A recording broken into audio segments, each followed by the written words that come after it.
जय श्री कृष्णा जय श्री राधे। अब हम आपको कथा सुनाते हैं राजा परीक्षित की। राजा परीक्षित किस प्रकार से राजगद्दी को संभालते हुए बढ़ते हैं, जैसे चंद्रमा अपनी कलाओं के साथ बढ़ता है और अपने मंत्रियों के साथ वार्ता करके एक दिन उन्होंने यह निर्णय किया कि हम जहां तक हमारा राज्य है हम वहां तक जाएंगे और देखेंगे कि क्या हमारी जनता हमारे बारे में सोचती है। साधारण रूप बना करके पहले तो वे अपने देश हस्तिनापुर में ही भ्रमण करते रहे, पर वे जहां जाते उन्हें अपने बारे में जनता से सुखप्रद वचन सुनने को मिलते। जनता उनसे यत्र तत्र सर्वत्र संतुष्ट थी। इसके बाद वे भारत भूमि का भ्रमण करने के लिए, पृथ्वी का भ्रमण करने के लिए अपने घुड़सवारों के साथ लेकर के, अपने मंत्रियों को साथ लेकर के रथ पर सवार होकर के चल दिए। जिस जिस देश में वे जाते वे उन सब देशों को वे अपने अधीन कर लेते और सभी देशों के राजा बड़ी प्रसन्नता के साथ उन्हें अपना महाराज स्वीकार करते और अनेक प्रकार की भेंटें ला करके उन्हें समर्पित करते। राजा परीक्षित ने एक दिन भ्रमण करते हुए देखा कि एक जंगल में एक बछड़ा और एक गाय रोते हुए जा रहे हैं और दोनों गाय और बछड़ा एक दूसरे से बात कर रहे हैं, अपनी कष्टों का एक दूसरे को वृत्तांत सुना रहे हैं। गाय की आंखों में आंसू भरे हैं और बछड़े के 3 पैर कटे हुए हैं और वे दोनों एक दूसरे को सांत्वना दे रहे हैं। राजा परीक्षित ने गौ की आंखों में जब अश्रु देखे और बछड़े के 3 पैर कटे देखे तो वे उन दोनों के पास गए, हाथ जोड़कर के सिर झुका करके बोला कि गौ माता, आपकी आंखों में आंसू क्यों हैं? भगवान श्री कृष्ण का नाम गोपाल है जिन्होंने गौओं का पालन किया। भगवान श्री कृष्ण का नाम गोविंद है जो गौओं के रक्षक हैं। ऐसी भगवान श्री कृष्ण की ये भूमि है जो भगवान श्री कृष्ण गौओं से अत्यधिक प्रेम करते हैं, उनकी यह भूमि है और इसी भूमि पर गायों के साथ इस प्रकार का क्रूर व्यवहार। हे बछड़े, तुम्हारे 3 पांव किसने काटे? हे गौ माता, आपकी आंखों में आंसू का कारण कौन है, बताइए। तब बछड़ा बोला कि काहू न को सुख दुख कर भ्राता, निज कृत कर्म भोग सब भ्राता।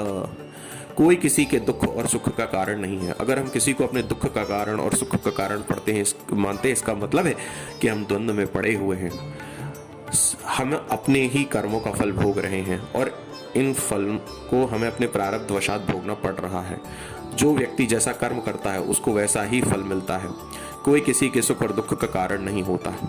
मनुष्य अपने ही कर्मों को फल के रूप में भोगता है। देखिए, कोई बच्चा एक अमीर घर में जन्म लेता है तो पैदा होते ही अरबपति घर में जन्म लेने के कारण स्वयं अरबपति हो जाता है, और एक बच्चा एक गरीब साधारण आदमी का जन्म लेता है तो उसे संघर्ष करके पूरा जीवन लगा करके अपने आप को एक स्थिति पर लाना होता है। एक गरीब के घर में जन्म लेता है, बोझा ढोता है, एक वक्त का भोजन करता है, और एक अमीर के घर में जन्म लेता है, काजू किशमिश खाता है। दोनों ही बच्चे एक ही समय एक ही दिन जन्मे, लेकिन एक गरीब के घर जन्मा और एक अमीर के घर। इसमें क्या आप किसी कर्म को दोष देंगे? क्या किसी कर्म से उन दोनों का अलग अलग स्थितियों में जन्म हुआ? नहीं, ये हमारा प्रारब्ध है। इसी प्रकार से ये जो मेरे 3 पैर कट गए हैं ये भी मेरा प्रारब्ध ही है। राजा परीक्षित ने तलवार को किनारे रखा और हाथ जोड़ करके बोले कि आप बछड़े नहीं हैं, आप साक्षात धर्म हैं, जो इस प्रकार से धर्म युक्त उपदेश कर रहे हैं। आपकी कष्ट का क्या कारण है, बताइए। जब बछड़े ने और गाय ने कुछ नहीं कहा, उसी समय उन्होंने देखा कि दूर से एक काला आदमी दौड़ता हुआ आ रहा है और उन्हें छड़ियों से मारने लगता है। राजा परीक्षित ने जब ये देखा तो तलवार निकाल ली और बोला, आज मैं तेरा वध कर दूंगा। वह कलयुग था, कांप गया, बोला, मैं कलयुग हूं, मैं आपके कारण इस निर्जन जंगल में छुपा रहता हूं और अपने दोषों से युक्त स्वभाव से अपने स्वभाव का अनुसरण करता हुआ जीता हूं। पर आप इस जंगल में भी मुझे अगर समाप्त कर देंगे तो इस कलयुग में मेरा प्रभाव कहीं नहीं रह जाएगा। आप प्रकृति को ही बदल देंगे। और वैसे भी परीक्षित महाराज, आपके कारण ही मैं इस जंगल में छुपा हुआ रहता हूँ। जहाँ जाता हूँ वहीं आपका धर्म का राज है। मुझे कोई स्थान दीजिए। अगर आप चाहते हैं मैं यहाँ से चला जाऊँ तो मुझे कोई स्थान दीजिए जो मेरे लिए उपयुक्त हो।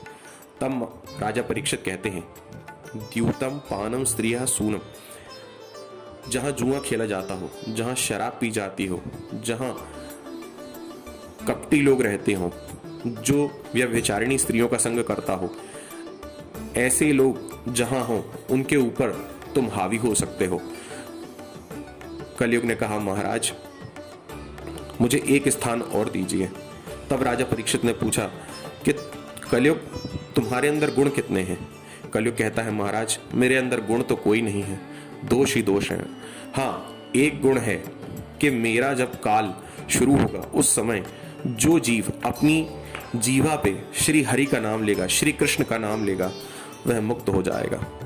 राजा परीक्षित को यह युक्ति बड़ी ही सुंदर लगी कि कलयुग में जो फल श्री कृष्ण का नाम जपने से मिलता है वह सतयुग त्रेता द्वापर में यज्ञ और हवन और जप तप से भी नहीं मिलता। कलयुग का यह सुंदर गुण देख करके राजा परीक्षित ने उन्हें एक स्थान दिया, वह था स्वर्ण।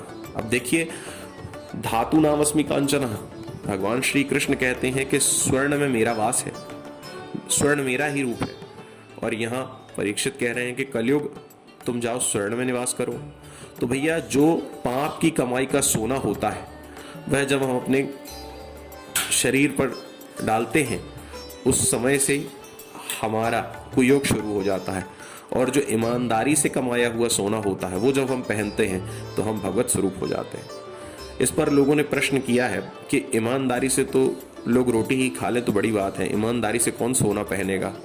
तो इसका उपाय संतों ने ये कहा है कि अगर आपने जो भी धन संग्रह किया है या जो सोना संग्रह किया है वो भगवान की मूर्ति को, श्री कृष्ण की मूर्ति को अगर आप श्री कृष्ण के